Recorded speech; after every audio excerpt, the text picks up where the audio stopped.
With 15 players and 15 chairs at breakfast, the main question for the faithfuls as they entered was, did the traitors recruit and did the chosen faithful accept? We know Caitlin and Pordy attempted to seduce Nick, but we didn't know if Nick had accepted. Nick was the last person to walk into breakfast and he instantly made it clear the traitors tried to recruit him. There's always that question of whether the chosen faithful would actually divulge the attempted seduction. Not every faithful shares this piece of information.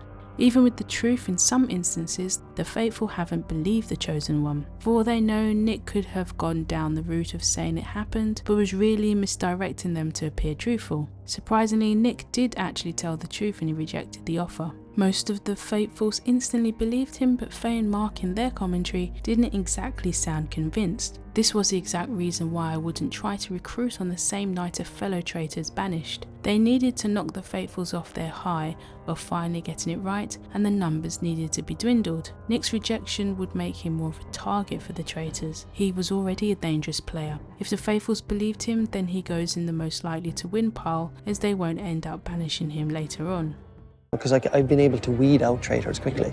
Was I the only one laughing after hearing this? Who exactly did Andrew weed out? Yes, you voted for Eamon, but his banishment wasn't down to you. Andrew voted for Wilkin, Nina and Linda before the previous banishment. He's mentioned names, but who's to tell if they were serious thoughts because he mentioned his dad's name amongst that list. I wouldn't consider him on the levels of Mark, Oyen and Vanessa in spotting traitors, so who exactly was he weeding out? I wasn't coming to convince because the last 2 nights I came to convince, I fucked up. I came in to convince on Nina, I came in to convince on Linda, and I was wrong. And last night I came to listen. His own words later at the round table back it up. Andrew is not good at weeding out traitors. See who his latest target is. Patrick. Caitlin is just easy because everyone believes she's a traitor. Part of me wonders if Andrew really does believe Pordy is a traitor, but then if he goes after Patrick and people believe that one of the older men are a traitor, it would lead those straight to Pordy. I'm suspect of her. I do believe she's a traitor. But do I want to get rid of her? I might call her out, but I actually might cast my vote to a faithful, or a potential faithful, who I don't trust as much. What Nick said in his commentary is something that doesn't get talked about too often in the show. Eliminating people you don't trust. Players you don't necessarily think are traitors, but are players you don't think you'll be able to trust at the end. It's the unspoken part of the game, but at some point faithfuls have to think about who they want at the end. Who can they trust not to cut them out of the winnings? The faithfuls can be treacherous themselves. The theme of the mission was right up Patrick's street, a casino related mission, and Patrick was one of the lucky 3 along with Faye and Oyen who were able to play. This mission also came with a shield to win. The thing is, these mission tasks weren't actually casino games. The only casino related part was the fact the others had to bet on who they thought would win each of the first 3 tasks. They had no faith in Oyen, as they either bet on Patrick or Faye to win the first 3 tasks. Oyen won 2 of them. Are they underestimating Oyen again?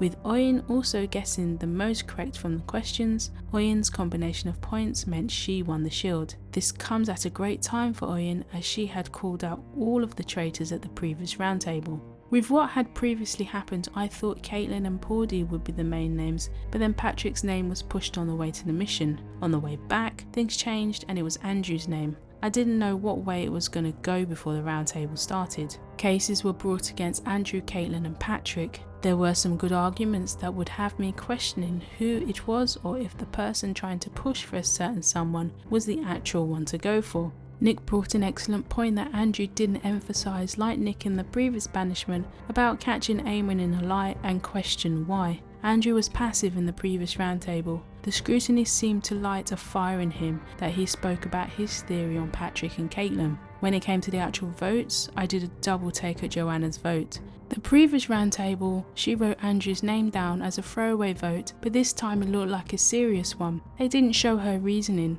I would have loved to know why.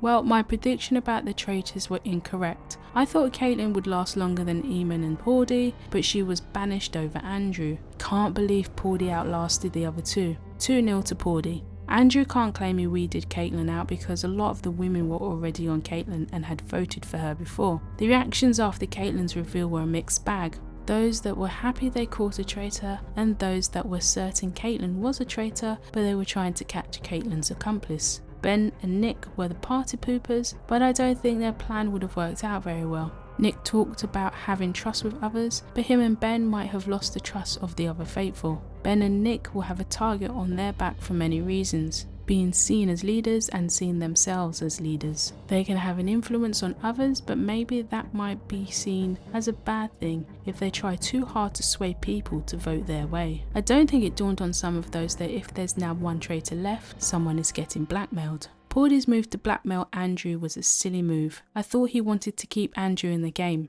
Earlier in the day, Andrew had told Nick and Pordy that he doesn't want to be blackmailed or tempted. I didn't truly believe that. Whether Nick believed it was true or not was another question. To blackmail your own son when he already has heat on him was either slightly arrogant because Pordy escaped this banishment without a vote, or a really thoughtless move, or maybe there was no thought at all and he just wanted his son on the same side. Let's see how long that lasts and who's banished first. It'll be interesting to see if anyone returns to vote for Pordy, because I would be surprised if that many faithfuls completely dump their suspicions or even forget Oyen's observation about Eamon, Caitlin and Pordy. There will still need to be a discussion about murder. Nick and Ben should be good candidates, but will that be too much of a risk for the traitors?